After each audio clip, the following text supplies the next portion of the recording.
guna resources ni kita kena mampan lagi. Kita tak nak jadi kapitalism, ya. Orang yang berkemampuan, yang ada muscle, hidup mewah.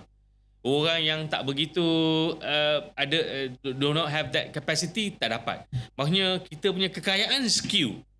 Kita nak make sure kekayaan tu boleh dirasai oleh semua orang. So sebab tu government dan juga industri kena buat polisi-polisi yang terjitu supaya kekayaan tu dapat dirasai, diterapi oleh semua orang. Sama industri itu akan berkait dengan structure. Saya akan masuk sekejap dalam structure juga. Structure ni kita ada dua, industri kita ada dua. Satu producer. Satu lagi solution or technology provider. So producer is the one yang produce oil and gas lah. Solution provider normally akan tolong producer untuk menjana, mengeluarkan minyak dan gas supaya dapat dijual. So maka dengan tu kita fikir balik, kekayaan tu direka dan dicipta sama-sama. So adalah jadi moral obligation lah sebenarnya to the industry. I'm very frank here. Some people may not like what I'm saying. But it's a moral obligation to make sure that 120,000 tu walaupun not treated equally, tapi equitably. Equitably means semua orang mencapai satu taraf yang boleh dibanggakan, keadaan yang boleh rasai. Tak boleh lah semua orang jadi millionaire kan. It's not possible. I don't want to be unrealistic. Tapi kita kena make sure semua lapisan masyarakat dalam industri ni boleh dirasai.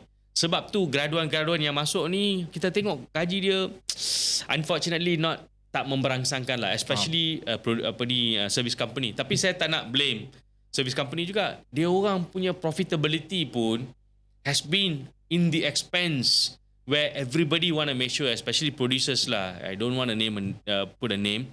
Tapi cara saya bangga tahu apa? A health of an industry is when the people across the board able to feel the wealth.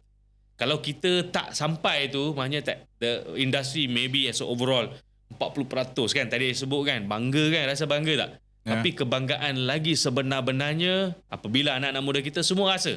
Yeah. Jangan kita ada 1,007. Kalau ada 1,007 memang kita ada problem kat industri tu. Negara pun sama. As a nation, kita boleh cerita lah, kita per capita power lah. GDP per capita memanglah kita hebat. Tapi when you have people so poor, iaitu bila you graduate you jadi B40. Apa ni? Yeah. Macam mana kita boleh kata negara ni sedang membangun, maju dan sudah maju ataupun sudah maju bila kita ada graduan, lepas graduate daripada our own education system terus jadi B40 kategori.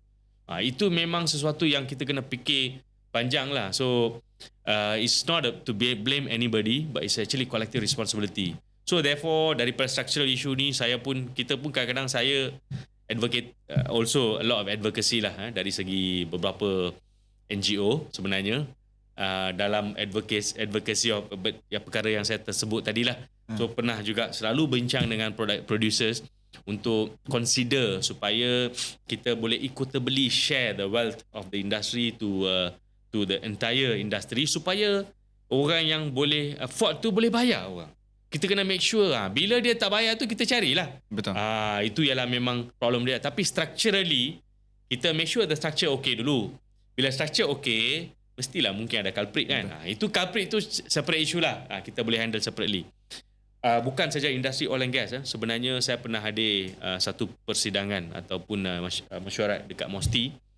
Kita pun ada mental psychological issue kat sini, which saya menentang secara kerasan. Orang rasa graduan kita tak cukup. Tak cukup apa? Bukan dari segi bilangan. Not there yet. Skill. That question of not there yet. You are listening to me, are you? Which I don't think so. Yeah. I dah pergi 50 buah negara. I dah tengok Malaysian.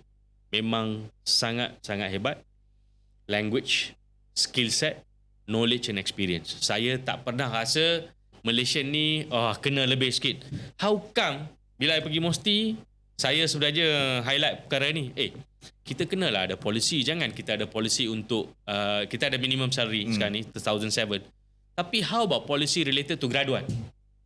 Tak ada. So bila saya highlight, dia orang cakap then how to attract people with 1,007? Mestilah Grab 5,000 terus boleh dapat.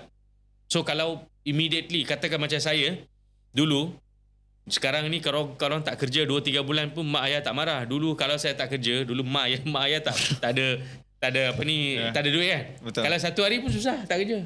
Satu hari tu pun saya kena kerja. So tak kisahlah kerja macam mana kan. So there is no resident time for me. So sekarang ni kalau kita nak cerita tentang graduate, ada pula cerita katakan, oh, they have to prove themselves lah.